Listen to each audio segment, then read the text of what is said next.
The gunshot echoed through the dusty streets of Belmont, Nevada, sending birds scattering from their perches as Olivia Zimmerman pressed her back against the weathered wall of the general store, her heart pounding against her ribs. She wasn't supposed to be the target, but in this unforgiving territory, innocence rarely provided protection. The year was 1878, and the West had not yet been tamed, especially not for a woman alone. Olivia pulled her shawl tighter around her shoulders, the faded blue fabric providing little comfort against the chill of fear. At 24, she had already experienced more loss than most would in a lifetime. Her fingers unconsciously drifted to the locket around her neck, the last gift from her father before a mining accident had taken him 5 years ago. "Miss Zimmerman, get inside, quick," Mr. Holloway, the storekeeper, beckoned urgently from his doorway. She hurried inside, the bell above the door jingling merrily, incongruent with the tension in the air. Through the dusty window, she could see Sheriff Taylor confronting a man whose face was hidden beneath the shadow of a wide-brimmed hat. "That's the third shooting this week," Mr. Holloway muttered, wiping his hands on his apron. "Ever since that silver strike up in the hills, we've had every kind of desperado passing through." Olivia nodded absently, her attention caught by a stranger entering the store. He was tall and broad-shouldered, with a quiet confidence that commanded respect without demanding it. His clothes were trail-worn but clean, and the gun at his hip looked well-maintained but not flashy. What struck her most were his eyes, deep blue and thoughtful, with crow's feet at the corners suggesting he smiled more often than he frowned. "Afternoon," he greeted, tipping his hat. "I'm looking for some supplies." "Of course, sir," Mr. Holloway responded, immediately shifting into his merchant demeanor. "Just arrived in town." "Yes, sir. Name's Daniel Abernathy, looking to stay a while if the town's agreeable." Olivia found herself lingering by the dry goods, pretending to examine fabric while stealing glances at the newcomer. There was something different about him. He lacked the desperate hunger she'd seen in so many men who passed through Belmont chasing silver dreams or running from their pasts. As Mr. Holloway filled Daniel's order, the sheriff entered the store, his weathered face grave. "Miss Zimmerman, might I have a word?" Olivia's stomach nodded. Sheriff Taylor had been her father's friend, and since his death, he'd kept a watchful eye on her. "What is it, Sheriff?" "It's about your boarding house," he said quietly, leading her to a corner. "Jeb Williams was causing that ruckus outside. He's been drinking, making threats about collecting on your father's old debt." Olivia's throat tightened. "I've been making the payments as agreed." "I know that, and you know that, but Williams isn't the reasonable sort. I've locked him up for now, but—" The sheriff sighed, removing his hat. "Olivia, you might consider selling. You're trying to run that place all alone since Sarah left." The mention of her former helper and friend who had departed for California 2 months ago sent a fresh wave of pain through Olivia. Another person who had promised to stay but ultimately left. "I'm managing," she insisted, though they both knew the boarding house was barely breaking even. With fewer miners staying in town and the railroad bypassing Belmont for larger settlements, her situation was becoming precarious. The sheriff nodded, knowing better than to argue. "Just be careful." As he left, Olivia noticed Daniel Abernathy watching their exchange with quiet interest. Their eyes met briefly before she looked away, gathering her purchases. "I hear you run a boarding house," Daniel said as she prepared to leave.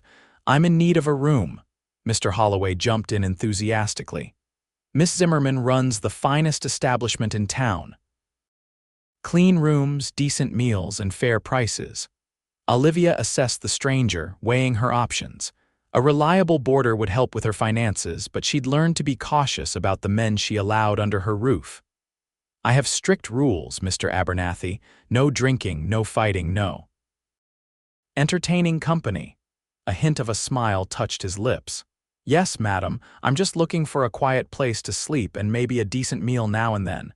The rooms are $2 a week, meals included," she stated, straightening her shoulders. "Payment in advance." Daniel reached into his pocket and produced $3 silver. "For a week and a half, then. I'll need a little time to get settled." As Olivia accepted the money, their fingers brushed briefly. She pulled back as if burned, flustered by the unexpected spark between them. The boarding house is at the end of Main Street. White building with blue shutters. Supper's at 6. With that, she gathered her purchases and hurried out, trying to ignore the curious eyes of Mr. Holloway and the steadier gaze of Daniel Abernathy that seemed to follow her down the street. The Zimmerman boarding house had once been the pride of Olivia's father. 2 stories of whitewashed wood with a wraparound porch, it had housed countless miners, travelers, and fortune-seekers over the years. Now, with only 3 current residents, an elderly prospector, a young clerk from the assay office, and a widowed seamstress, the house felt too empty, its silence amplified by the absence of those who had once filled its rooms with life. Olivia entered through the back door, setting her purchases on the kitchen table. She leaned against the worn wood for a moment, allowing herself a rare instant of vulnerability now that she was alone. The sheriff's words echoed in her mind, along with Jeb Williams's threats. How long could she hold on to this place? How long before she'd have to admit defeat? She straightened and began preparing dinner, the familiar routine of chopping vegetables and kneading dough bringing a sense of normalcy. By the time the knock came at the front door, she had composed herself once more. Daniel Abernathy stood on her porch, a small leather satchel in one hand and a rifle case in the other. In the fading light of dusk, she could see him more clearly, the strong line of his jaw softened slightly by a day's growth of beard, the creases around his mouth that spoke of both laughter and hardship. "Mr. Abernathy," she greeted formally, "please come in." "Thank you, Miss Zimmerman." He stepped inside, removing his hat to reveal dark hair with threads of silver at the temples. She guessed him to be in his early 30s. "I'll show you to your room. Supper will be ready shortly." She led him up the stairs, conscious of his solid presence behind her. "This will be yours," she said, opening the door to a small but clean room at the end of the hallway. The room was simply furnished with a narrow bed, a washstand, a small dresser, and a chair by the window that overlooked the mountains to the east. "The washroom is at the end of the hall. Breakfast is served at 7, and I provide dinner at 6. You're on your own for midday meals." Daniel set his belongings down and surveyed the room with apparent satisfaction. "It's more than suitable, thank you." Olivia hovered in the doorway, suddenly uncertain. There was something about this man that unsettled her, not in a threatening way, but in the manner of someone who sees more than others intend to reveal. "I'll leave you to get settled then." As she turned to go, he spoke again. "Miss Zimmerman, I couldn't help but overhear your conversation with the sheriff. If you're having trouble with someone, I'd be happy to." "That won't be necessary," she interrupted, stiffening. "Sheriff Taylor has the situation well in hand." "I don't need assistance, Mr. Abernathy, particularly from someone I've just met." He nodded, accepting her rebuff with grace. "Of course, I meant no offense." "None taken. Dinner will be on the table in 30 minutes. She closed the door a bit more firmly than necessary and descended the stairs, troubled by her own reaction. Why had she been so quick to refuse his help? Perhaps because accepting it would mean admitting her vulnerability, something she had worked hard to conceal since her father's death. Dinner that evening was a quiet affair. Mrs. Peterson, the widowed seamstress, chatted amicably about the latest fashions she'd seen in a magazine from San Francisco. Mr. Hayes, the elderly prospector, regaled them with tales of his early days in the territory, while young Peter Simmons from the assay office listened with wide-eyed enthusiasm. Daniel contributed little beyond polite responses, though Olivia caught him watching her throughout the meal with thoughtful eyes. After the others had retired, Olivia remained in the kitchen, washing dishes and preparing for breakfast. She heard footsteps behind her and turned to find Daniel in the doorway, sleeves rolled up. "May I help?" he asked simply. Olivia hesitated, then passed him a dish towel. "You can dry." They worked in companionable silence for a few minutes before he spoke. "How long have you been running this place on your own?" "5 years," she replied, "since my father died." "That's a long time to manage alone." Something in his tone made her pause. "I've had help along the way." "But they left," he said, not a question but a statement. Olivia set down the plate she was washing with more force than necessary, water splashing onto her apron. "People always do, Mr. Abernathy.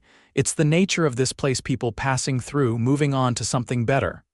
"Not everyone leaves," he countered. "In my experience, they do." She resumed washing, her movements more brisk. "My mother died when I was 12. My father worked himself to death in that mine. My fiancé decided California held more promise than a life with me. My best friend followed her husband to Oregon. Even my helper, Sarah, left for San Francisco 2 months ago." The words tumbled out before she could stop them, years of pain condensed into a few bitter sentences. In the silence that followed, Olivia regretted her outburst. She rarely spoke of these things, even to Mrs. Peterson, who had become something of a confidante. "I'm sorry," Daniel said finally, his voice gentle. "Loss isn't easy." "No, it isn't." Olivia handed him the last plate. "Thank you for your help, Mr. Abernathy. Good night." As he turned to go, she surprised herself by asking, "What brings you to Belmont anyway? Most people are leaving these days, not arriving." Daniel smiled slightly. "I suppose I go where others don't. I've spent enough time in crowded places." "Are you running from something?" The question was impertinent, but she found herself needing to know. "No, madam. Maybe running to something, though I couldn't tell you what just yet." Their eyes met, and for a moment, Olivia felt a connection she hadn't experienced in years, a recognition of shared solitude, perhaps. "Well, good night then," she said, breaking the spell. "Good night, Miss Zimmerman." As Olivia lay in bed that night, listening to the familiar creaks and settlings of the house, she found her thoughts returning to Daniel Abernathy. There was a steadiness to him that was uncommon in these parts, where most men were chasing fortune or fleeing failure. She wondered what his story was, and why she felt drawn to him despite her determined self-sufficiency.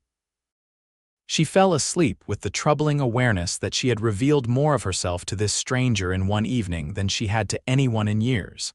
The next morning dawned clear and cool, a perfect Nevada spring day. Olivia rose early, as was her habit, to prepare breakfast for her boarders. She was surprised to find Daniel already in the kitchen, coffee brewing on the stove. "Hope you don't mind," he said, gesturing to the pot. "I'm an early riser." "Not at all." She moved past him to retrieve eggs from the pantry, uncomfortably aware of his presence in her kitchen, a space that had been exclusively hers for so long. As she worked, Daniel sat at the table, sipping his coffee and reading yesterday's newspaper that Peter had brought home. The domesticity of the scene struck her suddenly, how natural it felt to have him there, as if he belonged. "I'll be out most of today," he mentioned casually. "Getting the lay of the land, meeting folks. Have you decided how long you'll be staying in Belmont?"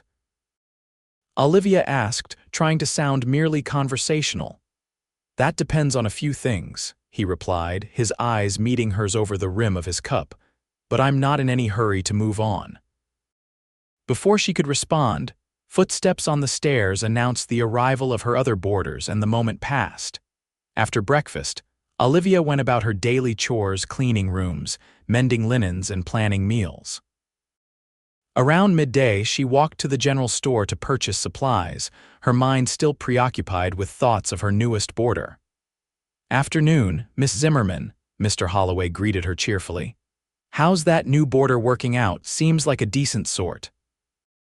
"He's fine," she replied noncommittally. "Have you heard anything about him?" Mr. Holloway stroked his beard thoughtfully. "Not much. Sheriff checked him out, though. Says he used to be a lawman somewhere back east. Carries himself like one, doesn't he? A lawman." That explained the quiet authority Daniel projected, the way he assessed situations with careful eyes. As Olivia gathered her purchases, the store's bell jingled, announcing another customer. She turned to see Jeb Williams, his face flushed from drinking despite the early hour. Her stomach clenched. "Well, if it isn't Miss High and Mighty Zimmerman," he drawled, blocking her path to the door. "Thought you'd have the sheriff lock me up, did you, Mr. Williams?" she acknowledged stiffly, trying to step around him. "I don't want any trouble." He moved to block her again, close enough that she could smell the whiskey on his breath. "Your pa owed me money, girl. I've been patient, but my patience is wearing thin." "I've been making payments as agreed," she insisted, her voice steadier than she felt. "I'll have another payment for you at the end of the month," Williams laughed unpleasantly. "Maybe I'm tired of waiting. Maybe I'll just take that boarding house instead. A woman shouldn't be running a business anyway." Mr. Holloway stepped forward. "Now, Jeb, that's enough. Leave the lady be." Williams ignored him, his bloodshot eyes fixed on Olivia. "Your pa was a fool and you're just as bad, thinking you can make it on your own in a place like this." The store door opened again and Daniel entered, taking in the scene with a quick glance. His expression remained neutral, but Olivia noticed his right hand shift slightly closer to his gun. "Everything all right here?" he asked mildly. Williams turned, sizing up the newcomer. "This ain't your business, stranger." "I believe it is," Daniel replied, his voice still calm but with an edge of steel beneath. "Miss Zimmerman is my landlady, and it appears you're preventing her from going about her day." "You her new protector," Williams sneered. "She'll use you up and move on to the next fool." "That's what women like her do." Daniel's expression didn't change, but something in his eyes made Williams take a step back. "Mr. Williams, I presume I've heard about you. I understand you have a financial arrangement with Miss Zimmerman, which she's been honoring. I suggest you continue that arrangement in a civilized manner, or we may need to revisit the terms." The implied threat hung in the air. Williams glanced between Daniel and Olivia, clearly reassessing the situation. Finally, he spat on the floor and pushed past Daniel to the door. "This ain't over," he muttered as he left. The tension in the room eased, and Mr. Holloway released an audible sigh of relief. "Thank goodness you showed up when you did, Mr. Abernathy. Jeb's been nothing but trouble since he won that claim off Olivia's father in a card game years ago." Daniel turned to Olivia, concern evident in his eyes. "Are you all right?" "I'm fine," she said automatically, though her hands trembled slightly as she gathered her packages. "Thank you for intervening, but I could have handled it." "I'm sure you could have," he agreed, surprising her. "But sometimes it helps to have someone else step in, even when we're capable on our own." Olivia wasn't sure how to respond to that. Most men would have insisted she needed protection, but Daniel seemed to understand her need for independence while still offering support. "Let me carry those for you," he offered, nodding at her packages. She hesitated, then relented. "Thank you." As they walked back to the boarding house, Olivia felt compelled to explain. "My father wasn't a gambling man usually, but after my mother died, he changed. Started taking risks, trying to strike it rich so we could leave this place. One night, he wagered more than he should have against Jeb Williams, lost his smaller mining claim. And Williams still thinks he's owed more?" Daniel asked. "The claim turned out to be worthless, so Jeb claims my father cheated him somehow. He started demanding payments. After Pa died, I kept paying just to keep the peace. Sheriff Taylor says I don't have to, legally speaking, but it's easier than fighting a battle in a town where you're already struggling to maintain your place," Daniel finished for her. She glanced at him, surprised by his understanding. "Yes." They walked in silence for a moment before he spoke again. "Miss Zimmerman, I hope I didn't overstep back there. I know you value your independence." "You didn't," she assured him, surprising herself with the admission.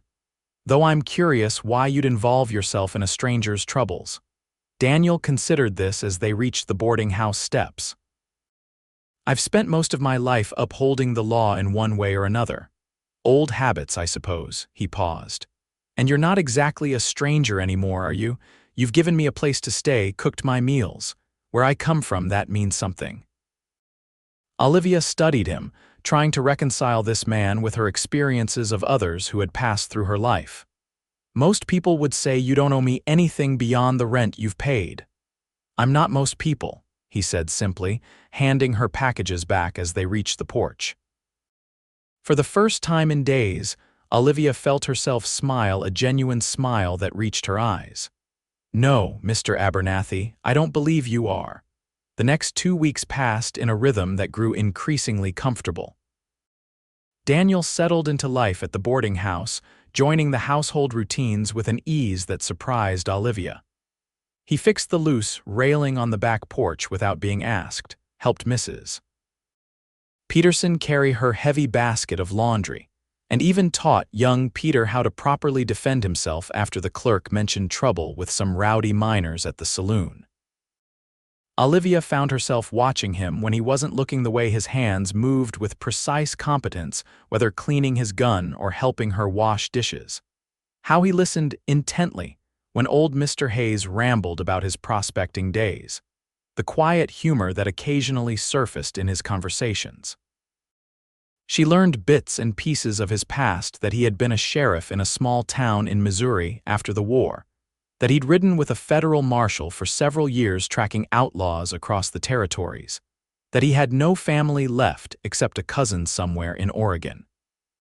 What she couldn't determine was why he had come to Belmont, a town most people were leaving, or why he showed no signs of moving on. One evening, as they sat on the porch after dinner, the other boarders having retired for the night, Olivia finally asked the question that had been on her mind. Why Belmont, Mr. Abernathy? It's hardly a town with prospects these days. Daniel leaned back in his chair, contemplating the darkening sky. After 20 years of chasing trouble, I found myself wanting something different. Somewhere quiet where I might be useful without having to wear a badge. And you found that here? She asked skeptically. He turned to look at her, his expression thoughtful. I think I might have. This town has good people who are holding on despite the odds. That interests me. Most would call it foolishness, Olivia said softly. Holding on to something that's fading. Is that what you're doing, Miss Zimmerman? Holding on to something fading? The question hit too close to home, and Olivia stood abruptly. I should check on the bread for tomorrow. Daniel caught her wrist gently as she passed. I didn't mean to offend you. The warmth of his hand against her skin sent a jolt through her that had nothing to do with offense. You didn't, she said, her voice not quite steady. I've invested too much of myself in this place to think of it as fading. He released her, but his eyes held hers. I understand that better than you might think. Later that night, lying awake in her bed, Olivia confronted an uncomfortable truth. She was beginning to care for Daniel Abernathy in a way that went beyond the cordial relationship between a landlady and her boarder. It was a dangerous feeling, one that left her vulnerable to disappointment when he eventually moved on, as everyone did. The next morning, Olivia was startled awake by loud pounding on the front door. She hurried downstairs in her robe to find Sheriff Taylor on her porch, his expression grim. Sheriff, what's happened? It's Jeb Williams, he said without preamble. Someone found him beaten half to death behind the saloon last night. Before he passed out, he accused your boarder Abernathy. Olivia's hand flew to her throat. That's impossible. Mr. Abernathy was here all evening. The sheriff's eyes narrowed. You certain of that? No chance he slipped out after you all turned in. Before she could answer, Daniel's voice came from behind her. I didn't touch Williams, Sheriff, though I can't say I'm sorry someone did. Olivia turned to see Daniel fully dressed, his expression serious as he came to stand beside her. I'll need you to come down to the office, Abernathy, the sheriff said. Clear this up. Of course. Daniel nodded, then looked at Olivia. Don't worry, this will be resolved quickly. As he left with the sheriff, Olivia felt a familiar sense of dread. Just when she had begun to trust again, to hope. Now Daniel was being accused of assault, possibly facing jail time. Would this be how he left her life in handcuffs, taken away by the law he once upheld, Mrs. Peterson appeared on the stairs, tying her shawl around her shoulders. I heard everything, the older woman said. That man is no more capable of beating someone in the night than I am. He was helping me with my accounts until nearly 11, and I heard him in his room after that. Relief washed over Olivia. "You'll tell the sheriff I'm going right now," Mrs. Peterson declared, patting Olivia's cheek. "And you might want to get dressed, dear. I suspect you'll want to be there too." An hour later, Olivia sat in Sheriff Taylor's office as Mrs. Peterson provided a detailed account of Daniel's whereabouts the previous evening. Mr. Hayes and Peter added their testimonies as well, creating an airtight alibi. "Well, seems Williams was mistaken," Sheriff Taylor concluded, though he still eyed Daniel with suspicion. "Or lying. He's been known to do that when it suits him." "Thank you, Sheriff," Daniel said formally. "I appreciate you investigating thoroughly." As they left the sheriff's office, Olivia felt light-headed with relief. "I never doubted you," she told Daniel as they walked back toward the boarding house. "I know," he said, surprising her. "That means a great deal to me." Their eyes met, and something shifted between them, an acknowledgement of trust that had been building since his arrival. Olivia looked away first, unsettled by the intensity of her feelings. "I should get back," she said. "I need to start dinner." Daniel nodded, but as she began to walk away, he spoke again. "Olivia." It was the first time he had used her given name, and it stopped her in her tracks. "Would you allow me to take you to dinner at the hotel restaurant this evening, just the two of us?" Her heart quickened. This was dangerous territory, allowing herself to care, to hope. "Mr. Abernathy, Daniel," he corrected gently. "After all this time, I think we can dispense with formalities." Olivia hesitated, then nodded. "Daniel, yes, I would like that." His smile transformed his face, making him look younger, more carefree.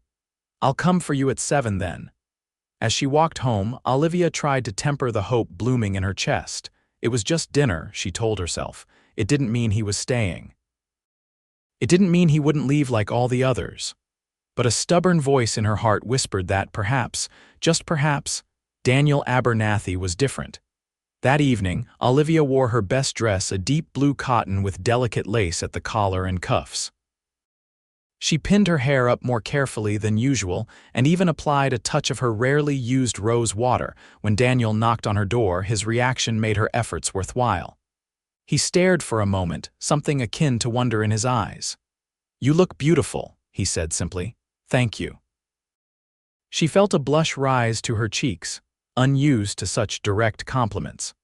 The hotel restaurant was the finest establishment in Belmont, which wasn't saying much, but they made an effort with white tablecloths and decent food. As Daniel escorted her inside, Olivia was acutely aware of the curious glances from other diners. It had been years since she had been seen in public with a man in a social context. Once seated, Daniel ordered wine, a rare luxury in Belmont, and they fell into conversation more easily than Olivia had expected. Without the constraints of their landlady-boarder relationship, she found herself sharing stories of her childhood, of her dreams before life had narrowed her options.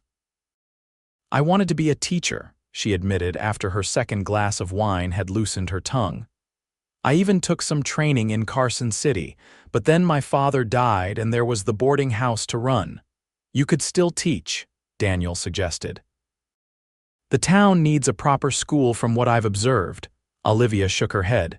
"Dreams change. We adapt to what life gives us, or takes from us," Daniel said softly. She met his eyes, struck by his understanding. "Yes." As the meal progressed, Daniel shared more of his own past, his time as a Union soldier during the war, the difficult years that followed as a lawman in territories where the line between justice and vengeance was often blurred. "I've seen too many good people destroyed by hatred and revenge," he told her. "It wore on me year after year. I started to wonder if I was making any difference at all." "Is that why you gave up wearing a badge?" she asked. He nodded. "Partly. And partly because I realized I wanted something I couldn't have while constantly moving from town to town, chasing outlaws." "What was that?" Daniel's eyes held hers steadily. "A home, somewhere to belong, someone to come back to."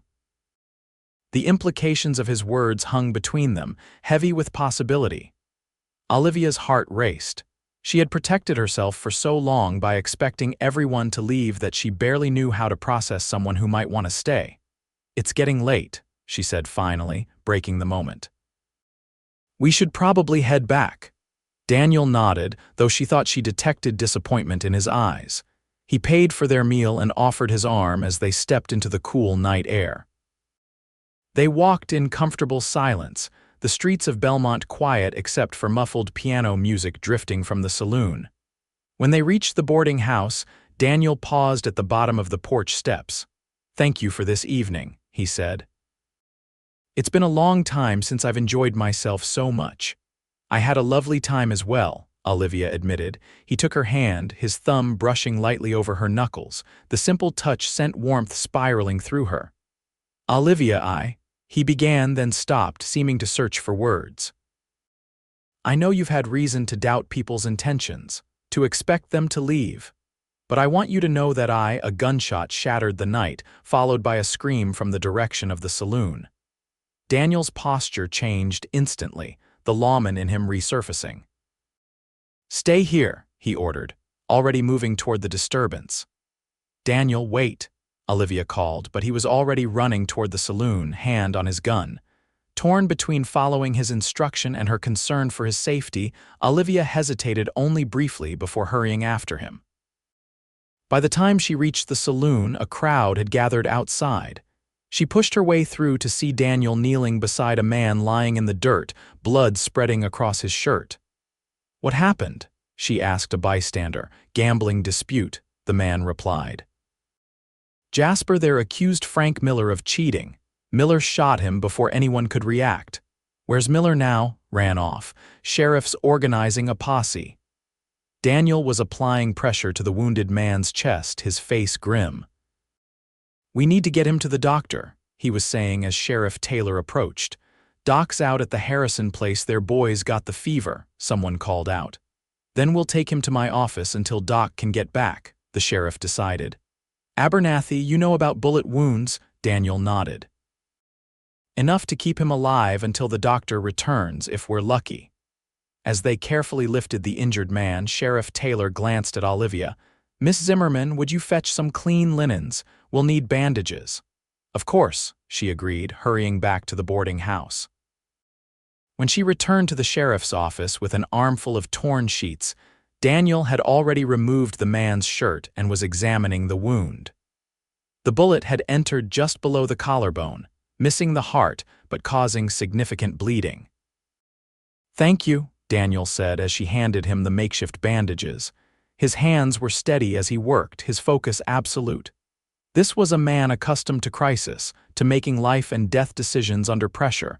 The sheriff pulled Olivia aside. "I'm gathering men to go after Miller. He can't have gotten far, but I need every able body." "You want Daniel to join the posse," she realized, her stomach sinking. "He's the best tracker in town from what I hear. We need him." Olivia nodded, understanding but dreading the inevitable. This was how it would begin, Daniel being drawn back into the life of a lawman, leaving Belmont, leaving her. After stabilizing the wounded man as best he could, Daniel joined Sheriff Taylor outside. Olivia followed, clutching her shawl against the night chill. "Miller's headed for the mountains," the sheriff was saying. "If we don't catch him before he reaches those passes, we'll never find him." Daniel nodded grimly. "I'll get my horse." "Daniel," Olivia said softly as the sheriff walked away to address the gathered men, "be careful." He turned to her, his expression softening. "I will. This shouldn't take long. Miller's no experienced outlaw, just a coward who made a bad decision." She wanted to believe him, but the fear that had taken root in her heart years ago, the expectation of abandonment, was already blossoming into certainty. This was how it began. First, a posse, then another. Eventually, someone would offer him a badge again, and he would remember who he really was, a man of action, not someone content to fix porch railings at a failing boarding house. "Olivia," Daniel said, seeming to read her thoughts. He stepped closer, his hand coming up to touch her cheek. "I'm coming back. You don't need to make promises," she replied, stepping away slightly. "I understand how these things go." Frustration flickered across his face. "No, I don't think you do, but we'll discuss this when I return." He hesitated, then leaned forward and pressed a gentle kiss to her forehead. "Wait for me." Before she could respond, he was striding toward the livery stable, leaving her standing alone in the street as the posse assembled. The next 3 days were among the longest of Olivia's life. She went through the motions of running the boarding house, cooking meals, changing linens, keeping accounts, but her mind was constantly with the posse, wondering if they had caught Miller, if everyone was safe, if Daniel would indeed return as promised. On the afternoon of the 3rd day, as she was hanging laundry in the yard, she heard hoofbeats approaching. Shielding her eyes against the sun, she saw riders coming down the main street, the returning posse. Her heart leaped when she spotted Daniel among them, apparently unharmed. Forcing herself to continue her task rather than running to meet him like some lovesick girl, Olivia tried to calm her racing pulse. Just because he had returned from this expedition didn't mean he would stay permanently. She shouldn't read too much into it. An hour later, as she was preparing dinner, a knock came at the back door. She opened it to find Daniel standing there, trail dust still clinging to his clothes but his eyes bright as they found hers. "You're back," she said, stepping aside to let him in. "I told you I would be." He removed his hat, running a hand through his hair. "We caught Miller trying to cross into California. He's in the sheriff's jail now, awaiting the circuit judge." "I'm glad you're safe," Olivia said, turning back to the stove to hide the emotion in her face. "Dinner will be ready soon if you'd like to clean up first." Daniel didn't move. "Olivia, look at me." Reluctantly, she turned to face him. "Before I left, you said you understand how these things go." "What did you mean by that?" she sighed, setting down the spoon she was holding. "I meant that I've seen it before. A man remembers who he really is, what calls to him, the open road, adventure, a badge. It starts with one posse, then another, and soon enough—" She shrugged, trying to appear nonchalant. "Soon enough, they're gone." "Is that what happened with your fiancé?" The question caught her off guard. "Edward? No, not exactly. She hesitated, the old pain rising unexpectedly. "He had ambitions. Belmont wasn't big enough for them. He wanted to go to California, make his fortune. He asked me to go with him, but I couldn't leave the boarding house, not after my father had worked so hard to build it, so he left, said he'd send for me when he was established." She gave a bitter laugh. "That was 4 years ago." Daniel stepped closer. "I'm not Edward, I know that. Do you?" His voice was gentle but insistent. "Because it seems to me you're determined to believe I'll leave, regardless of what I say or do." Olivia met his eyes, her defenses crumbling under his steady gaze.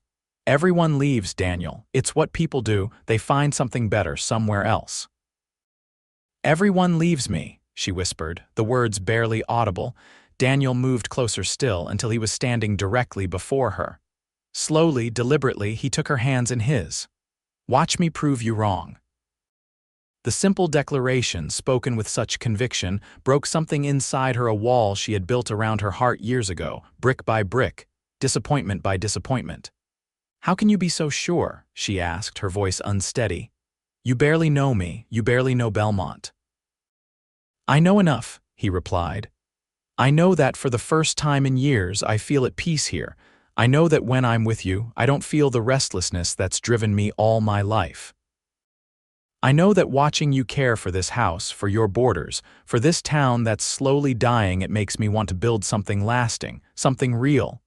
Tears pricked at Olivia's eyes. "Daniel," he silenced her with a gentle finger against her lips. "Let me finish. I've spent 20 years moving from place to place, doing what needed to be done. I'm tired, Olivia. Tired of leaving, tired of not belonging anywhere. I want to stay, here, with you if you'll have me." The tears spilled over now, tracking silently down her cheeks. "And if the sheriff offers you a badge, if some outlaw comes through that needs chasing, what then?" "Then I'll do what needs doing and I'll come home to you afterward," he said simply. "Every time, I promise." Home. The word resonated through her like a bell, clear and true. Could she really allow herself to believe him, to hope? Before she could respond, Daniel lowered his head and kissed her, his lips gentle but insistent against hers. It was a question and an answer all at once, a promise more convincing than words. When they finally parted, Olivia felt dizzy, her heart pounding as if she'd run up the stairs. "The stew will burn," she murmured nonsensically. Daniel laughed, the sound warming her from the inside out.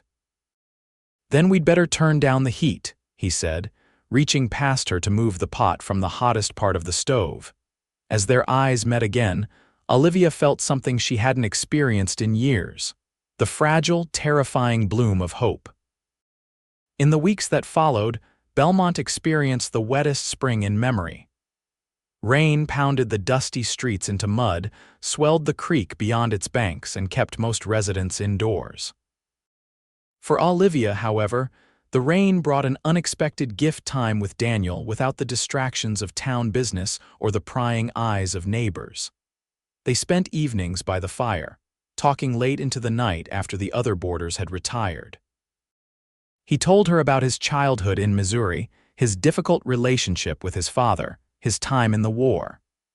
She shared stories of her mother's gentle wisdom, her father's dreams for the boarding house, her own abandoned hopes of teaching. Gradually, cautiously, Olivia allowed herself to believe in the possibility of a future with this quiet, steadfast man. When he kissed her goodnight at the foot of the stairs each evening, lingering a little longer each time, she found herself wishing for more, a thought that both thrilled and frightened her. One rainy afternoon, as they sat in the parlor mending a tear in one of the quilts, Daniel broached a subject they had been dancing around. "Sheriff Taylor offered me a deputy's position yesterday," he said, his eyes on his work. Olivia's hands stilled, her heart constricting painfully. "I see." "I told him I'd consider it," Daniel continued, glancing up to gauge her reaction. "It would mean I'd be here permanently, official-like. And if something happens, if you have to leave town to track someone," the old fear crept into her voice despite her best efforts.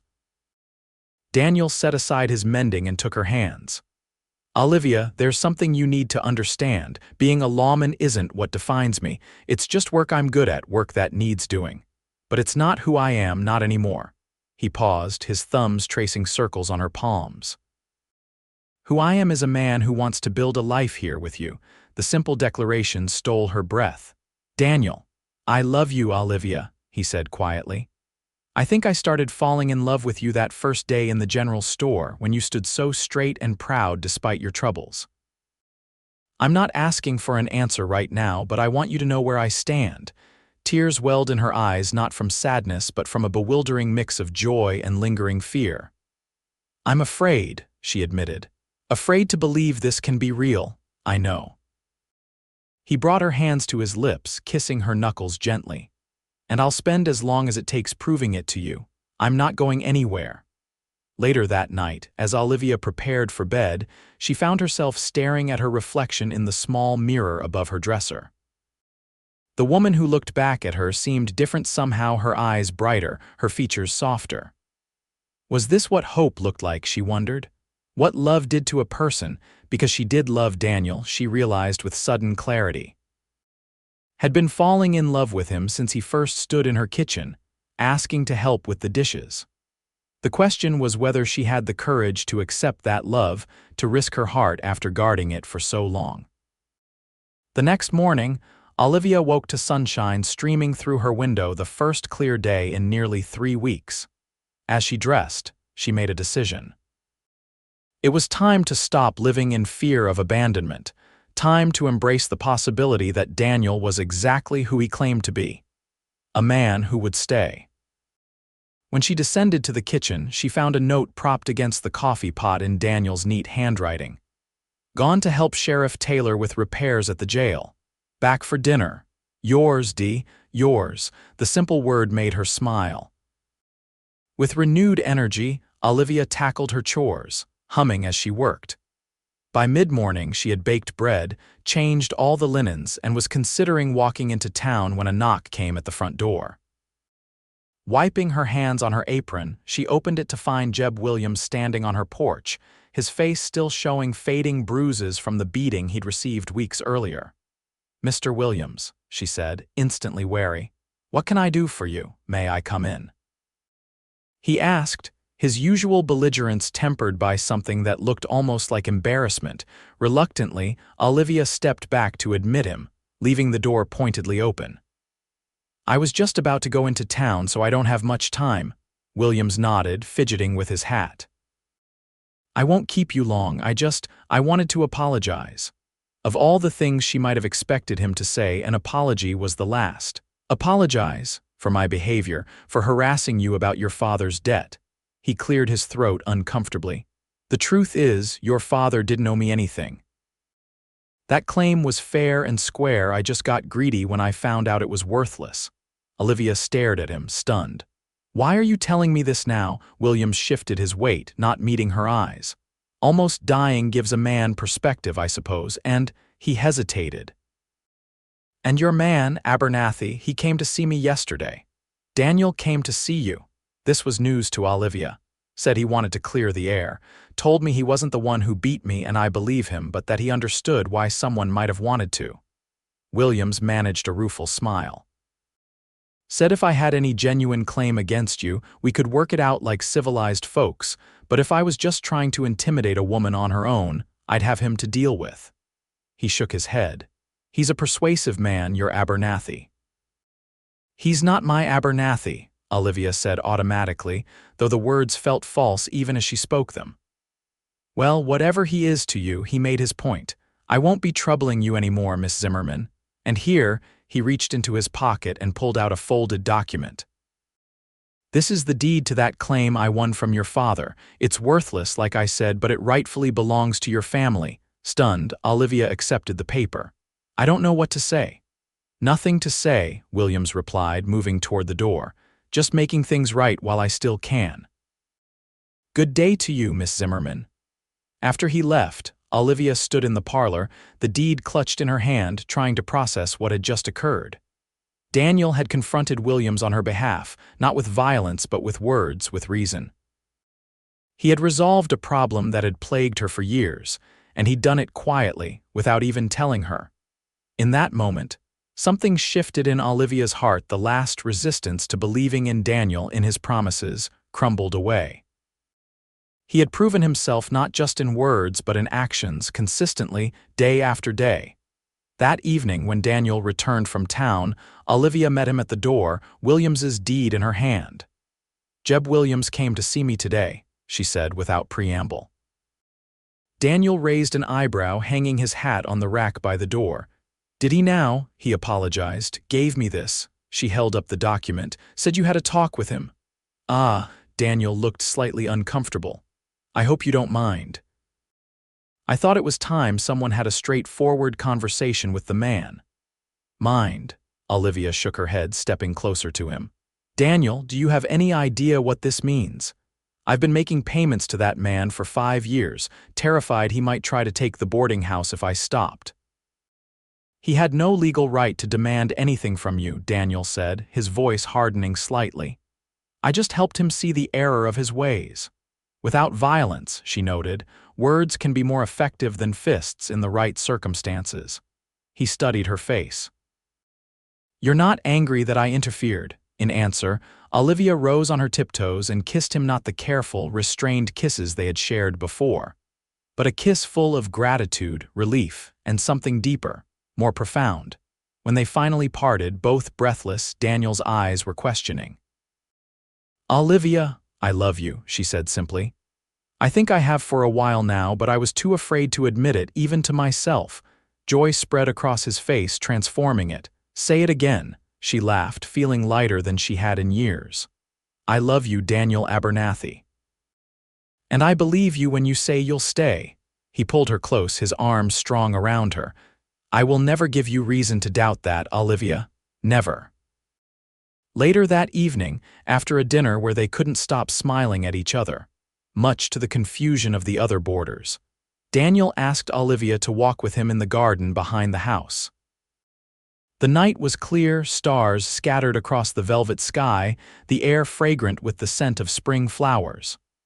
"I've been carrying this around for weeks," Daniel said, reaching into his pocket, waiting for the right moment. He pulled out a small box and opened it to reveal a ring, a simple gold band with a modest diamond that caught the starlight. "It was my mother's," he explained. "The only thing of value I've carried with me all these years." Olivia's breath caught as he knelt before her, taking her hand in his. "Olivia Zimmerman, I love you more than I thought it possible to love anyone. Will you marry me? Will you let me prove, every day for the rest of our lives, that I'm a man who keeps his promises?" For a moment, Olivia was transported back to that first night in the kitchen, when she had whispered her deepest fear, "Everyone leaves me," and he had promised to prove her wrong.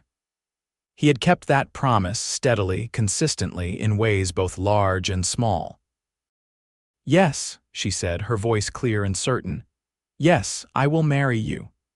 As Daniel slipped the ring onto her finger and rose to kiss her, Olivia felt the last shadows of doubt dissolve. For the first time in years, she allowed herself to believe completely in a future filled with hope, with love, with someone who would always come home to her. The wedding took place 6 weeks later on a perfect June day. Olivia wore her mother's wedding dress, carefully altered by Mrs. Peterson, with wildflowers in her hair. Daniel stood tall and handsome in a new suit, his eyes never leaving her face as they exchanged vows in the small church that had stood in Belmont since its founding days. The entire town turned out for the celebration, which spilled from the churchyard to the main street. Even Jeb Williams came, sober and respectful, offering awkward congratulations. Sheriff Taylor, who had performed the ceremony in the absence of a regular minister, proposed the first toast at the reception held at the boarding house. "To Daniel and Olivia," he said, raising his glass. "Two people who prove that sometimes the best things come to those who are brave enough to stay in one place long enough to find them." As the celebration continued around them, Daniel pulled Olivia aside to a quiet corner of the porch. "Happy, Mrs. Abernathy." The new name sent a thrill through her. "Happier than I ever thought possible," she admitted, leaning into his embrace. "You know," he said thoughtfully, "with the boarding house doing better now and me taking on the deputy position, we might consider expanding." Expanding. Olivia looked up at him questioningly. "The town needs a proper school," he reminded her, "and you once wanted to be a teacher." Warmth bloomed in her chest at the realization that he remembered her long-abandoned dream, that he wanted to help her reclaim it. "You think we could do that?" "I think we can do anything we set our minds to together." He kissed her softly. "This is just the beginning, Olivia, just the beginning of the life we'll build here." As the sun set over the mountains, casting golden light across the town that had once seemed to be fading but now felt full of possibility, Olivia knew with absolute certainty that Daniel had indeed proven her wrong. Not everyone leaves. Some people stay. Some people become home. 5 years later, Olivia stood on the porch of the boarding house, now expanded and renovated to include a small schoolroom on the ground floor, watching as Daniel rode up the street, returning from his weekly patrol of the outlying areas.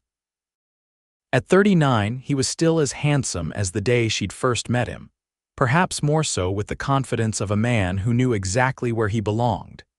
As he dismounted and tied his horse to the hitching post, a small figure burst from the front door, running down the steps with childish abandon. "Papa, Papa!" 4-year-old Thomas Abernathy launched himself into his father's arms, giggling as Daniel swung him high. "There's my boy," Daniel said, settling his son on his hip. "Have you been helping your mama while I was gone?" "Yes. I swept the schoolroom and helped with the chickens and didn't even pull Eliza's hair once." The pride in the boy's voice made both parents smile. "That's my good man," Daniel approved, climbing the steps to where Olivia waited. He leaned in to kiss her, his free arm sliding around her waist. "And how are you, Mrs. Abernathy?" "Better now that you're home," she replied honestly. Even after 5 years of marriage, Daniel's returns from his occasional duties away from town were her favorite moments, each one a reminder of the promise he had kept. From inside came the sound of a baby's cry. "That would be Miss Eliza, right on schedule," Olivia said with a laugh. "She always knows when her father's home." As Daniel set Thomas down and went inside to greet their 8-month-old daughter, Olivia lingered on the porch for a moment, taking in the view of Belmont. The town had changed in the past 5 years, not dramatically, but steadily. The silver mines hadn't returned to their former glory, but smaller, more sustainable operations had opened. The railroad still bypassed them, but the stage now came twice weekly instead of once. Most importantly, families were staying, even a few new ones arriving, drawn by the promise of the school Olivia ran and the stability that Sheriff Taylor and his trusted deputy provided. Inside, she found Daniel sitting in the rocking chair by the fire, baby Eliza cradled against his chest, Thomas leaning against his knee as he told them about the eagle he had spotted on his patrol. The sight filled Olivia with a contentment so deep it almost ached. This was the family she had once feared she would never have, the love she had been too afraid to believe in, the home she had fought so hard to keep. Later that night, as they lay in bed, Daniel's arms around her, Olivia thought about how far they had come from that first meeting in the general store. "What are you thinking about?" Daniel murmured against her hair. "You're very quiet tonight." "I was thinking about fear," she replied. "About how it almost kept me from us." He pulled her closer. "Fear serves its purpose. It keeps us alive when there's danger, but sometimes it keeps us from living too." "You weren't afraid?" she asked, curious. Daniel considered this. "Not of staying. I was more afraid of continuing the life I had been living, moving from place to place, always alone." He kissed her temple. "The moment I saw you, something in me recognized something in you, like coming home to a place I'd never been before." Olivia turned in his arms to face him. "Do you ever regret it, staying in Belmont? You could have been a sheriff in a bigger town or gone back to working with the federal marshals." "Not for a single moment," he said, his voice firm with conviction. "Everything I want is right here, you, the children, our home, our community. This is the life I chose, Olivia, the life I choose every day." As she drifted off to sleep in the arms of the man who had proven, day after day for 5 years, that not everyone leaves, Olivia's last thought was of gratitude for the courage to believe him when he had made that promise, for the life they had built together, and for the certainty that whatever challenges the future might bring, they would face them together, in the home they had created from love, trust, and the willingness to stay. In the years that followed, Belmont saw both change and continuity. The school that had begun in a single room of the boarding house eventually moved to its own building, with Olivia as its respected headmistress. Daniel continued as deputy until Sheriff Taylor retired, whereupon the town unanimously elected him as their new sheriff. Their family grew with the addition of another son, James, completing their home with laughter, occasional chaos, and abundant love.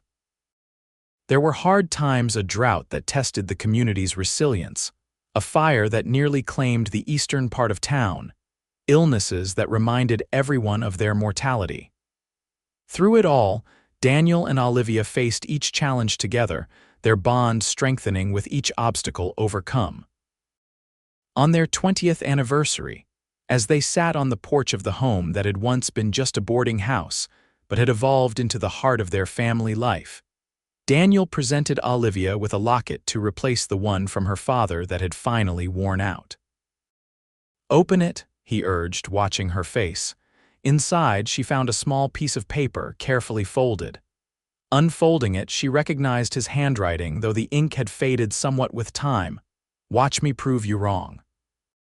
Tears filled her eyes as she looked up at him, this man who had kept his promise for 20 years and counting. "You did," she whispered, leaning into his embrace as the sun set over Belmont. "Every single day you did." Daniel's arms tightened around her, secure and steadfast as they had always been. "And I always will," he promised, his voice as certain as it had been on that long-ago evening when he had first challenged her deepest fear. "For as long as I live, I always will."